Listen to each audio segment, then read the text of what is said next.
যদি আপনার জন্ম সনদে নিজের নামের বানানের কোনো ভুল থাকে, অথবা জন্ম তারিখে ভুল থাকে, অথবা পিতামাতার নাম বা অন্য কোনো ভুল থাকে, তাহলে সেটা কিভাবে সংশোধন করবেন বিস্তারিত জানতে পারবেন আজকের এই ভিডিওতে। আপনি চাইলে ঘরে বসে আপনার মোবাইল ফোন দিয়ে অনলাইনে জন্ম নিবন্ধন সংশোধনের জন্য আবেদন করতে পারবেন, কিন্তু সমস্যা হলো অনলাইনে আবেদন করার পরেও সকল কাগজপত্রগুলো নিয়ে আপনাকে আপনার ইউনিয়ন পরিষদ, ওয়ার্ড কাউন্সিলর অথবা পৌরসভা, আপনারা যারা যে এলাকার অন্তর্ভুক্ত সেইখানে জমা দিতে হবে। তাই আমার মতে অনলাইনে আবেদন না করে সরাসরি কাগজপত্রগুলো নিয়ে আপনার ইউনিয়ন পরিষদ, ওয়ার্ড কাউন্সিলর অথবা পৌরসভা, আপনারা যারা যে এলাকার অন্তর্ভুক্ত সেইখানে জমা দিলেই খুব সহজে আপনার জন্ম নিবন্ধনের ভুল সংশোধন করতে পারবেন।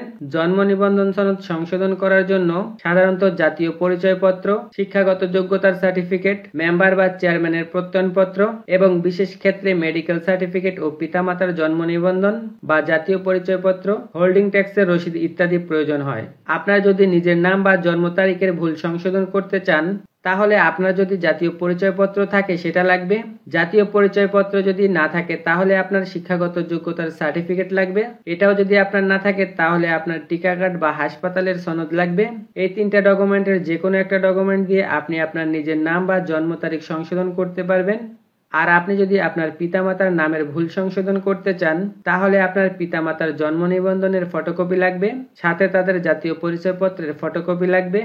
আর আপনি যদি আপনার স্থায়ী ঠিকানা বা বর্তমান ঠিকানার ভুল সংশোধন করতে চান, তাহলে কাউন্সিলর বা চেয়ারম্যানের প্রত্যয়নপত্র লাগবে, সাথে আপনার স্থায়ী ঠিকানার হালনাগাদ কর পরিশোধের রসিদ লাগবে। তাছাড়া বিদ্যুৎ বিল বা ইউটিলিটি বিলের কপি লাগবে। আরেকটা বিষয়, সেটা হলো সকল ডকুমেন্টের সাথে আপনার কর পরিশোধের রসিদ জমা দিতে হবে। তাছাড়া আপনার জন্ম নিবন্ধন সংশোধন করতে 50 টাকা থেকে 200 টাকা পর্যন্ত লাগতে পারে।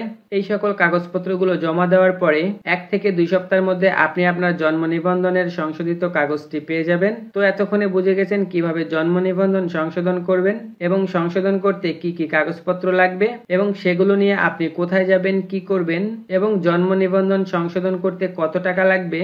মূলত এই ছিল আমার আজকের ভিডিওর ইনফরমেশন যদি আপনার কাছে ভালো লেগে থাকে তাহলে অবশ্যই লাইক, কমেন্ট করে সাথেই থাকবেন।